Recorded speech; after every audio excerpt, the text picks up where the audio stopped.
PlayStation has been an ever-present part of the gaming landscape for more than 20 years. Out of every game system ever sold, all 4 of the PlayStation models before the PlayStation 5 are up in the top 5 best sold, sitting right alongside the juggernaut that was the Nintendo Wii in terms of total lifetime sales. And now here we are with the PlayStation 5.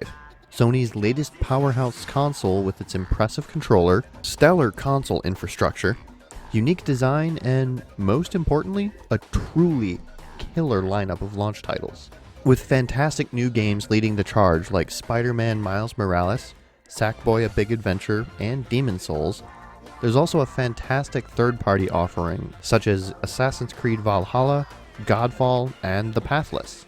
And to make it even better, there's a slew of games bridging the gap from last generation, including the likes of Borderlands 3, Devil May Cry 5, and Dead by Daylight, some of which offer free upgrades to the new generation, making for a launch lineup that's honestly hard to top. But among the flashy ray-traced visuals and seemingly extinct load times is a little title that every PlayStation 5 has at its disposal. Astro's Playroom is an offshoot of similar Astro games, like Astrobot Rescue Mission for PlayStation VR on PlayStation 4, or The Playroom. Players take control of Astro, the cutest little robot mascot for Sony since Clank. While previous adventures saw Astro and his rambunctious pack of bot friends playing games together or exploring various worlds in VR, Astro's Playroom takes them into the bowels of the PlayStation 5 itself for some platforming fun.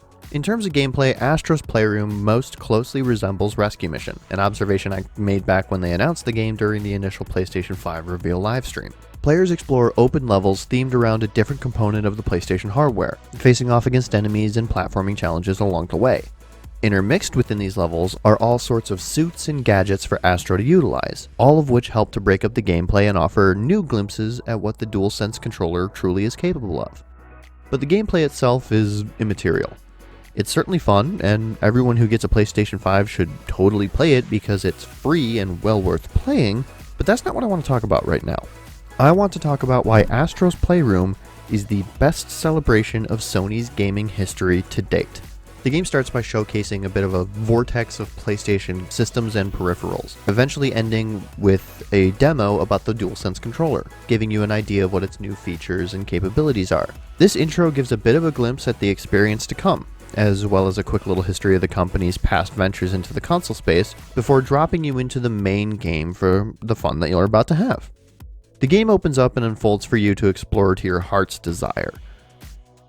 Aside from the CPU PLAZA and the PlayStation LABO, which I'll talk about a little bit more in a bit, the game offers 4 primary worlds for players to explore, including Cooling Springs, SSD Speedway, Memory Meadows, and the GPU Jungle. Each world consists of 4 levels, offering a variety of platforming challenges to undertake, and a unique suit or gadget for Astro to use within each one. Alongside these beautifully sculpted worlds, however, players can interact with all manner of little bots just lounging around or having fun. Some are swimming in the water of a beach early into Cooling Springs, others are dancing to music, riding down waterfalls, and offering so much more adorableness to behold. They're cute little vignettes for players to discover, but the ones that most Sony fans will likely be on the lookout for are these little guys. Scattered among the various bots in these levels are ones operating video cameras. In view of each of these robots are some additional bots wearing specially made outfits or cosplay, and savvy gamers will begin to recognize some of them immediately. Kratos and Atreus from God of War, Joel, Ellie, and a clicker from The Last of Us, Wander and a Colossi from Shadow of the Colossus. These and many others are scattered throughout the levels, showcasing a great number of franchises that help Sony become the gaming juggernaut that it is. What's more, a lot of these references aren't even instantly recognizable. And having an encyclopedic knowledge of the company's gaming history can help you get the most out of these little bits of added fun in an already fun game. Obviously, it's not required to have an encyclopedic knowledge of the company's gaming history, but some of these references are kind of deep cuts, so maybe having Wikipedia and Google on standby isn't a bad idea.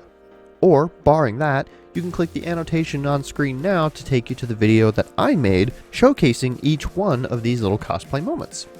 But the celebration doesn't really just stop there.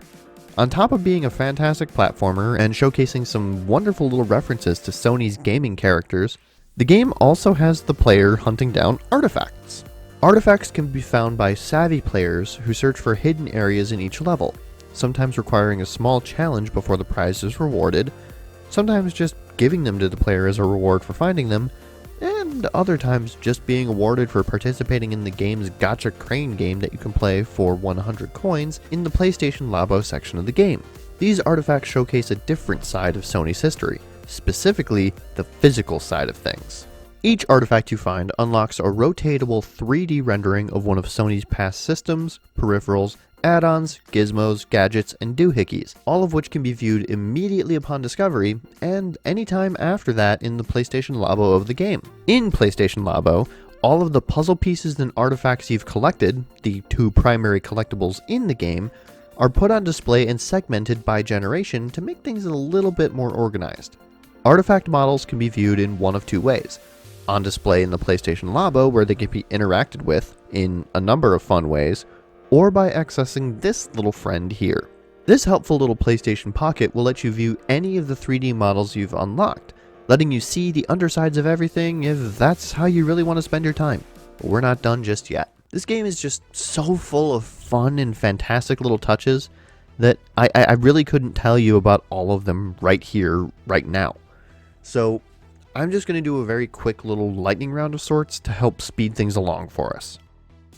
The music in GPU Jungle is a catchy techno song that a physical representation of the system's GPU is singing to you.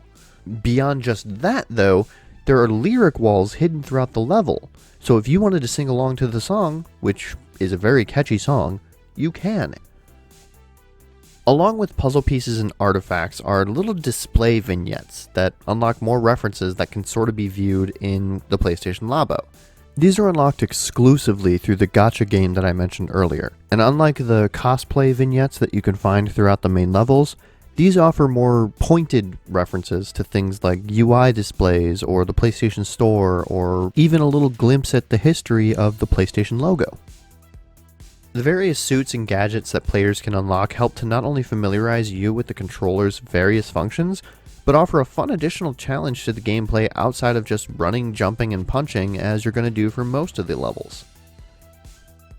Each of the levels are not only expertly crafted for fun and engaging gameplay, but feature a multitude of smaller details referencing Sony's long history and the various components that make up the system itself, including circuit boards, USB ports, wires, fans, and more, helping to sell the illusion that all of this takes place inside of a gaming system. Once players have completed all 4 of the main worlds, they will unlock a secret area in the lower section of the CPU Plaza. I won't really say what you find inside of this one, simply because it's a reference that needs to be seen to be believed, and frankly, not a lot of people will actually get it right away, if at all. But I promise it's at least a fun and silly reward for playing this game. In general, I would have to say that Astro's Playroom is easily one of the best things that Sony could just give away. It showcases the new functions of the DualSense controller wonderfully, offers fun and engaging gameplay for just about anyone, references a vast multitude of Sony's most influential properties, including ones that merely got their start with Sony systems, and above all else is free to everyone who picks up a PlayStation 5 system. So if you're looking for something to bridge the gap between the equally fun Spider-Man Miles Morales or the significantly darker and much more difficult Demon's Souls, and you haven't given this game a shot just yet, by all means, give it at least a look. If nothing else, you'll have a better understanding of the DualSense controller, and have the chance to celebrate the history that the many men and women who crafted it together have formed over the last 20 plus years.